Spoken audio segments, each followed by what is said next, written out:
Hey, good morning to everybody. Happy Monday. It's Daryl here. It's bright and early, 7 a.m. here in Connecticut on the East Coast. I just want to let you guys know that in about 2 or 3 weeks, I will have like a studio back. I will be settled into a new place. I'm going to have so much more to talk about. I actually have to wait until I'm settled in, until I'm secure under a roof before I can divulge some of the stuff that I've dealt with in the last couple of weeks. And believe me, it's some crazy stuff. All right, let's get into this. Today's video, I want to talk again about the video I made yesterday. I talked about the American flag. And I don't know if it's a coincidence or if I subconsciously, if I might have seen the New York Times article, but there was a New York Times article yesterday talking about how a good portion of Americans find the American flag divisive. And that's pretty much exactly what I was talking about yesterday. Here's the interesting thing today. You know, you guys know, I like to go through all the media. I like to see what conservatives are talking about, what Trumpers are talking about. And there is a rage amongst a lot of the conservative media today at the New York Times, I guess for just acknowledging that a lot of Americans like me find the American flag divisive because this one group of Americans just wrap themselves up in it and use the excuse of being patriots for their bad behavior. And so a lot of conservative pages, media outlets yesterday or today are talking about that New York Times article. I'll put the link down below. I'll put the link to a lot of these stories where Fox News and One American, everything, they are all upset at the New York Times for claiming this. And as I look at more videos from the Sarasota rally, I see some flags unfurled amongst the people in the crowd saying Trump won. And I think about that. I think about how the New York Times says, you know, like a lot of us Americans now see the flag as being divisive.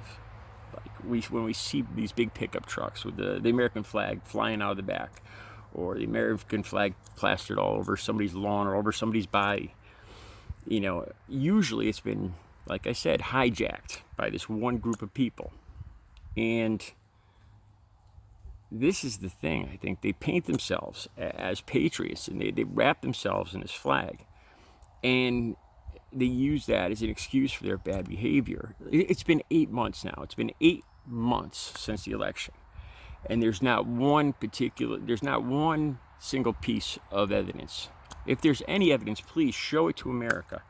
Yesterday, I want to talk about this too. Yesterday on Newsmax, I was watching, I can't remember the candidates. It was a candidate from the Constitution Party. And he was more or less bragging about how he succeeded in getting, I think it was the Arizona recount.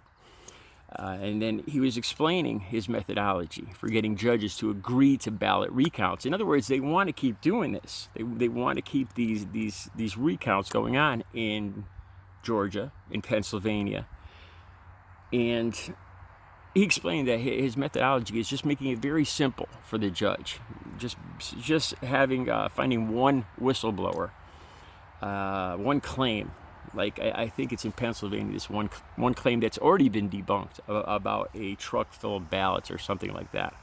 Already been debunked. But this guy brags about he wants to take this to a judge and just make it a very simple claim that he wants to, they need to investigate, to have a ballot recount, to investigate this claim if there's fraudulent ballots out there.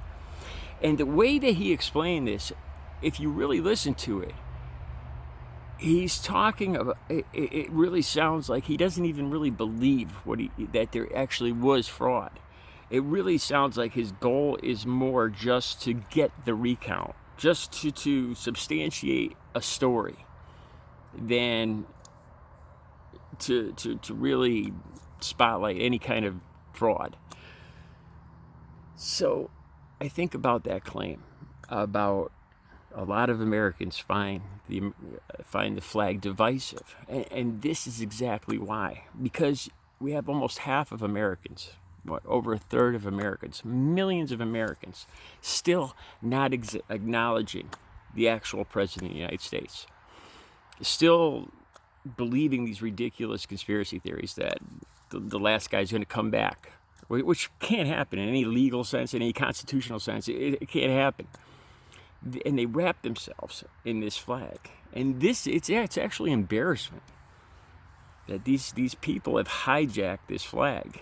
And like I said, all across the conservative media today, there's outrage. How dare they say the American flag, they see it as divisive. This is why. The rest of us Americans who acknowledge reality, after 8 months with no evidence, just see these people claiming to be patriots, wrapping themselves in this flag, not a shred of evidence, and it's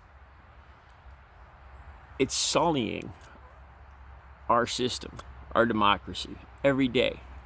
Every day they persist with these lies, and that is why people find the flag divisive. That's one of the reasons why. I could go into a half dozen more, but I think about the plane that flew over the Sarasota rally with loser palooza on it. A loser is somebody who lost a competition. I think it's more sour grapes. Sour grapes, the definition is somebody who adopts a negative attitude towards something because they can't have it. Trumpers, the party of sour grapes. All right, I'll be back later with another video. You guys have a great Monday.